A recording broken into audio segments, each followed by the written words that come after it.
सुब्रमण्यन चंद्रशेखर को सितारों की संरचना और विकास के लिए भौतिक प्रक्रियाओं के सैद्धांतिक अध्ययन के लिए विलियम फाउलर के साथ भौतिकी के लिए 1983 का नोबेल पुरस्कार दिया गया था।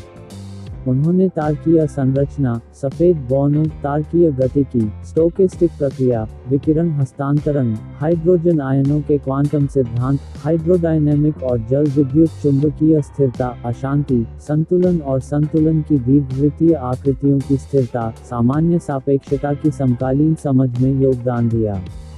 ब्लैक होल का गणितीय सिद्धांत और गुरुत्वाकर्षण तरंगों के टकराने का सिद्धांत। चंद्रशेखर के लिए जाना जाता है। चंद्रशेखर सीमा, चंद्रशेखर का नंबर, चंद्रशेखर घर्षण, चंद्रशेखर केंद्र समारोह, चंद्रशेखर का एच फंक्शन, इंडेन चंद्रशेखर समीकरण, चंद्रशेखर पृष्ठ समीकरण, चंद्रशेखर टेंसर, चंद्रशेखर वायरल समीकरण, बेचेनी चंद्रशेखर समीकरण, शॉनबर्ग चंद्रशेखर सीमा, चंद्रशेखर का सफेद बौना समीकरण, चंद्रशेखर ध्रुवीकरण, चंद्रशेखर का एक्स और वाई फंक्शन, असतत अध्यादेश विधि। सुब्रमण्यन चंद्रशेखर का जन्म 10 अक्टूबर 1910 को लाहौर, अब पाकिस्तान में हुआ था। उनके पिता चंद्रशेखर सुब्रमण्य अय्यर पश्चिमोत्तर रेलवे में डिप्टी ऑडिटर जनरल थे। चंद्रशेखर की मां सीता अय्यर एक बौद्धिक थीं और उनके पिता एक अच्छी तरह से प्रशंसित कर्नाटक संगीत वायलिन वादक थे। नोबेल पुरस्कार विजेता सी.वी. रमन उनके चाचा थे। चंद्रा एस. रामानुजन की गणितीय उपलब्धियों से प्रेरित थे। 1922-25 के बीच चंद्रशेखर ने हिंदू हाई स्कूल ट्रिप्लिकेन, मद्रास में पढ़ाई की। उन्होंने अपना बी.ए. ऑनर्स 1930 में मद्रास के प्रेसिडेंसी कॉलेज में पढ़ने के लिए एक अतुलनीय आग्रह के साथ, उन्होंने स्थानीय पुस्तकालय में प्रत्येक पुस्तक और प्रत्येक नई पुस्तक भौतिकी में शोध पत्रिकाओं सहित पूरी की। जब वे 18 वर्ष के थे तब तक उनके शोध पत्र इंडियन जर्नल ऑफ फिजिक्स में प्रकाशित हो चुके थे। उनमें से एक रॉयल सोसाइटी में भी दिखाई दिया, एक युवा के लिए एक दुर्लभ सम्मान। जुलाई 1930 में चंद्रशेखर को कैम्ब्रिज विश्वविद्यालय में स्नातक की पढ़ाई करने के लिए भारत सरकार की छात्रवृत्ति से सम्मानित किया गया, जहां वे प्रोफेसर आर.एच. फाउलर के शोध छात्र बने। 1933 में उन्हें कैम्ब्रिज में पीएचडी की उपाधि से सम्मानित किया गया और उसके बाद अक्टूबर 1933-37 की अवधि के लिए ट्रिनिटी कॉलेज में प्राइस फेलोशिप के लिए चुना गया। सर आर्थर एडिंगटन और प्रोफेसर ई.ए. मिलने उनके दोस्त थे। कोपेनहेगन में इंस्टीट्यूट फॉर थ्योरेटिक फिजिक्स में अपने कार्यकाल के दौरान उन्होंने प्रोफेसर नील्स बोर से मुलाकात की। 11 सितंबर 1936 को उन्होंने ललिता डोराविस्वामी से शादी की। प्रेसिडेंसी कॉलेज में भौतिकी में उनके साथी छात्र कौन थे? अपनी आत्मकथा में चंद्रशेखर ने लिखा, ललिता की रोगी समझ, समर्थन और प्रोत्साहन मेरे जीवन के केंद्रीय तथ्य हैं।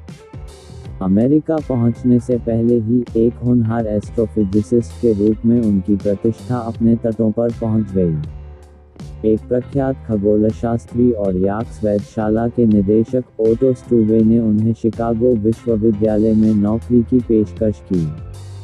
जनवरी 1937 में चंद्रशेखर शिकागो विश्वविद्यालय में सहायक प्रोफेसर के रूप में शामिल हुए और अपने पूरे करियर के लिए विश्वविद्यालय में ही रहे।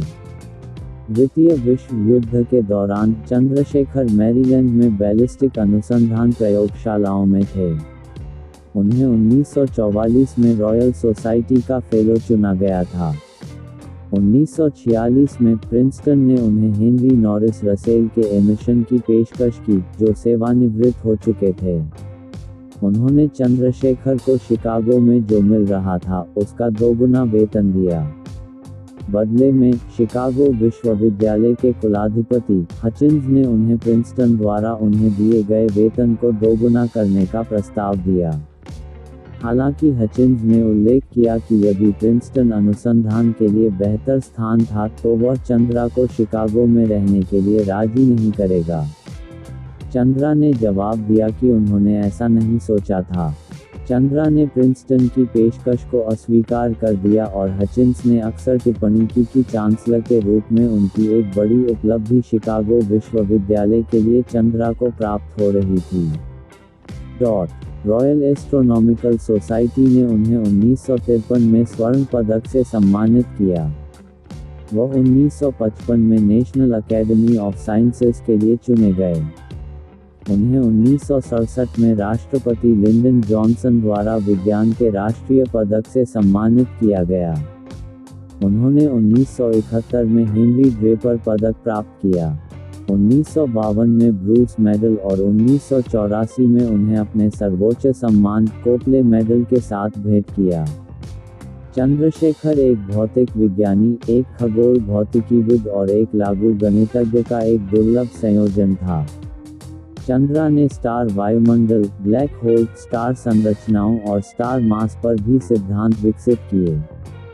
उन्होंने श्वेत बॉर्नों के सिद्धांत, तारकीय गतिकी, रेडियोधर्मी हस्तांतरण के सिद्धांत और हाइड्रोजन के ऋणात्मक आयन के क्वांटम सिद्धांत, ब्लैक होल के गणितीय सिद्धांत और गुरुत्वाकर्षण तरंगों के टकराने के सिद्धांत सहित तारकीय संरचना का अध्ययन किया।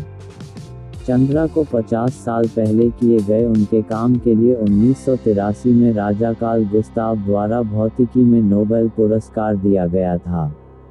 सितारों की संरचना और विकास में शामिल भौतिक प्रक्रियाओं पर चंद्रशेखर को चंद्रशेखर की सीमा के लिए जाना जाता है, जिसकी गणना उन्होंने भारत से कैम्ब्रिज, इंग्लैंड जाने वाले जहाज पर नौकायन करते समय की थी।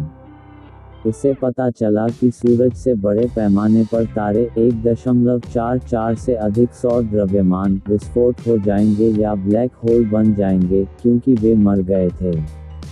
यदि इस अत्यधिक घने किस्म के तारे को व्हाइट ड्वार्फ के नाम से जाना जाता है, तो इसमें सीमा से अधिक द्रव्यमान होता है। यह हजारों परमाणु बमों की तरह फट जाता है, जो सुपरनोवा नामक एक अत्यंत चमकीला तारा बनने के लिए एक साथ प्रज्वलित होते हैं, जब तक कि सभी अतिरिक्त पदार्थ अंतरिक्ष में बहा नहीं जाते हैं। यद्यपि चंद्रशेखर ने गणितीय समीकरणों पर विशुद्ध रूप से अपनी सीमा की गणना की, लेकिन खगोलविदों ने पाया है कि आकाश में सभी सफेद बौने सितारों की अपनी निर्धारित सीमा के भीतर द्रव्यमान है। जब चंद्रशेखर ने पहली बार अपने विचारों का प्रस्ताव रखा, तो एडिंगटन सहित कई समकालीन वैज्ञानिकों ने इस विचार का विरोध किया।